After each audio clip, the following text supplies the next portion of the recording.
conforme as eleições presidenciais se aproximam e as pesquisas eleitorais vão se tornando mais realistas, nós começamos a ter um retrato mais bem definido do que será a disputa eleitoral esse ano. Basicamente, como era de se esperar, temos dois lados antagônicos assumindo o protagonismo da disputa, enquanto a chamada terceira via naufraga de vez. Lula, supostamente, é o grande nome forte da esquerda, e do outro lado, temos o capitão Jair Bolsonaro tentando a reeleição. Embora a campanha não tenha começado ainda, o fato é que já podemos acompanhar manifestações eleitorais de ambos os lados. E é neste momento que os apoios mais sólidos começam a ser estabelecidos e que podemos conhecer os verdadeiros cabos eleitorais dos candidatos. E se você quer saber quem é o maior cabo eleitoral do presidente Bolsonaro, eu já adianto a resposta. Trata-se da esquerda brasileira. Mas antes de continuar, peço que você deixe o seu like e o seu comentário neste vídeo para ajudar a melhorar o alcance deste canal. E se você quiser apoiar o meu trabalho aqui no YouTube, você pode se tornar membro do canal contribuindo com valores a partir de R$ 1,99 por mês. Dessa forma, você terá acesso antecipado a estes vídeos e também acesso a vídeos exclusivos. E agora você também pode me ajudar financeiramente clicando no botão doar aí embaixo. E não se esqueça de me seguir nas redes sociais que estão aí aparecendo na tela,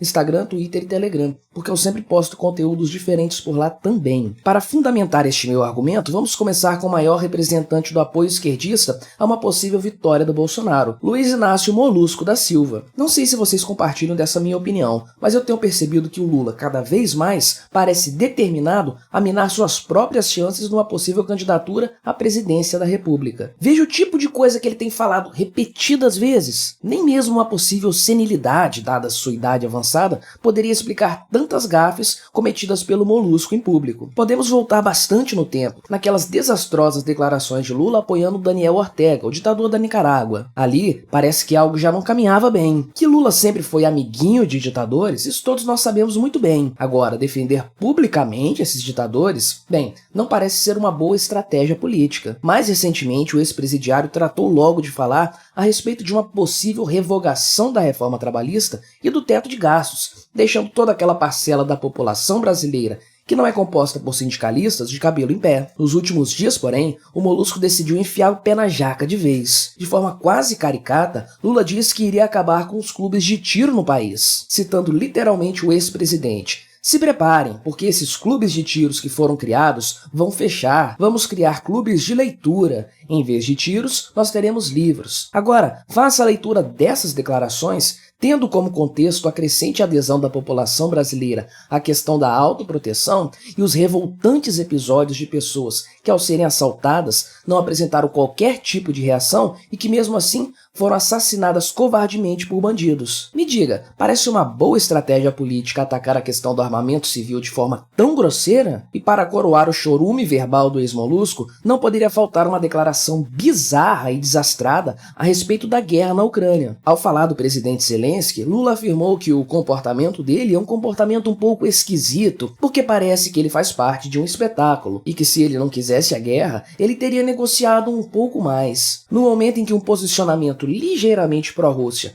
custou a eleição de Marine Le Pen na França, o Lula decide falar esse tipo de asneira que supera em muito os posicionamentos ambíguos de Bolsonaro a respeito da mesma questão. Para pior, é claro. Mesmo veículos de mídia mainstream já criticam pesadamente os posicionamentos de Lula, atestando o óbvio, o cara está completamente descontrolado. No mundo político, a coisa não é diferente. Até indivíduos que compartilham do mesmo posicionamento ideológico do Molusco já perceberam que tem alguma coisa estranha. Veja, por exemplo, o que disse Ciro Gomes. O Lula não está nada bem. Para quem o conhece, é preocupante o nível de bobagem que ele tem falado todo dia, toda semana. O Coroné também afirmou que Lula está nessa de chutar o balde. Ninguém, nem a mídia mainstream, nem os políticos de esquerda, acreditam que o Lula está fazendo uma boa pré-campanha. Todos eles já perceberam claramente que ele é a melhor campanha pró-Bolsonaro que se possa fazer. O Lula não é burro. O cara foi eleito 2 vezes para o maior cargo do executivo e se tornou sem dúvidas o maior nome da esquerda no país após a redemocratização. O cara sabe fazer política. E embora ele possa, sim, estar um pouco enferrujado,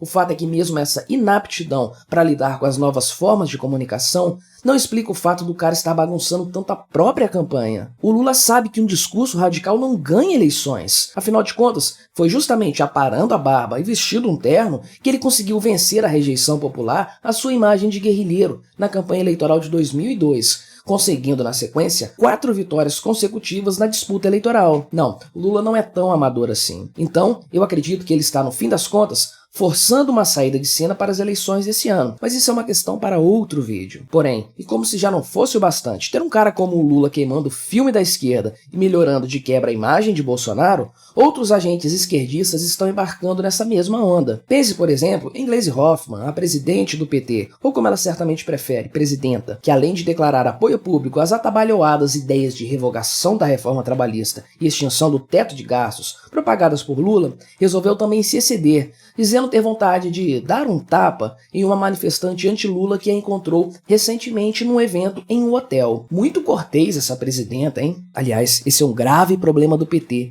Esse pessoal não consegue sair na rua sem ser pesadamente vaiado pelo povo brasileiro. Fica difícil sustentar quase 50% de intenções de voto quando o Lula sequer consegue ir numa praia sem que esta esteja fechada. E como último exemplo ilustrativo desse meu argumento, cito um recente acontecimento envolvendo o ex-ministro e pré-candidato ao governo de São Paulo, Tarcísio de Freitas, durante uma sabatina realizada pelos jornalistas esquerdistas da Folha. Em determinado momento da sabatina, a jornalista Fabíola Cidral perguntou, absurdo dos absurdos, se o pré-candidato acha correto que um policial militar reaja atirando para matar contra um bandido que aponte uma arma para ele. Onde essa jornalista tá com a cabeça? Tarcísio não poderia responder de forma mais certeira e com brilhantismo e cortesia sentenciou. Ora, se o bandido vai apontar uma arma para um policial, a gente espera que ele faça o quê? Atire para se defender. A jornalista da Foice de São Paulo praticamente deixou a bola quicando na frente do gol para o Tarcísio apenas empurrar para o fundo da rede. Essa pergunta é o sonho de qualquer pré-candidato, a oportunidade de publicamente defender a polícia em detrimento dos bandidos, algo com o qual todo brasileiro concorda. De um lado, fica estampada a hipocrisia de jornalistas de esquerda que pintam bandidos como vítimas da sociedade e policiais como demônios. Do outro lado, brilha a imagem do defensor da vida e da segurança pública. Não tenha dúvidas, esse vacilo da jornalista esquerdista valeu muitos pontos políticos para o Tarcísio. Mais umas 3 entrevistas dessa e ele vencerá a eleição no primeiro turno. Acontece que a esquerda brasileira, felizmente, parece não aprender com seus próprios erros, pois foi justamente assim que Bolsonaro venceu as eleições de 2018. Durante muito tempo, a grande mídia e o povo da esquerda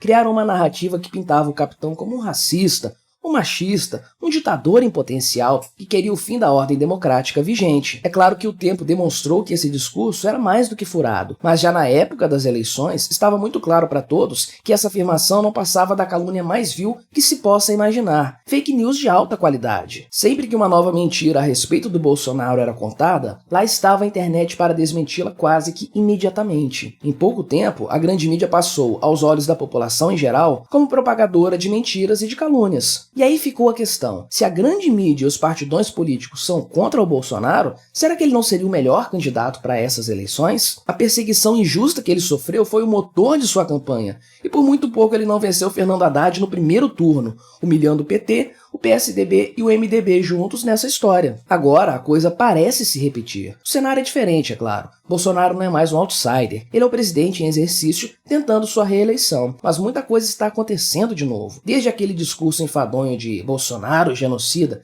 que não emplacou em momento algum, até passando por todas as tentativas forçadas de se estabelecer uma CPI do Ministério da Educação e outros pastéis de vento com a finalidade de culpar Bolsonaro por algum ato de corrupção, o que se vê são tentativas desesperadas da esquerda de atingir Bolsonaro politicamente. Contudo, o que vemos acontecer é justamente o oposto. Como um legítimo tiro no pé, a esquerda brasileira mira em Bolsonaro, mas atinge a si própria. A esquerda não sabe lidar com a era da informação descentralizada, porque esta é imune a mentiras, pelo menos no médio e no longo prazo. E a esquerda, meus amados, é baseada em mentiras, em falsificações históricas e em calúnias de toda sorte. No passado, essas táticas vis podiam até funcionar, uma vez que poucos veículos de mídia, sempre alinhados com o establishment político, eram responsáveis por fornecer a informação à maior parte da população brasileira. Hoje, porém, todo mundo tem acesso a uma informação muito mais precisa e fidedigna, oriunda de diversas fontes. E cada pessoa é capaz de, por si só, comparar a informação verificada da grande mídia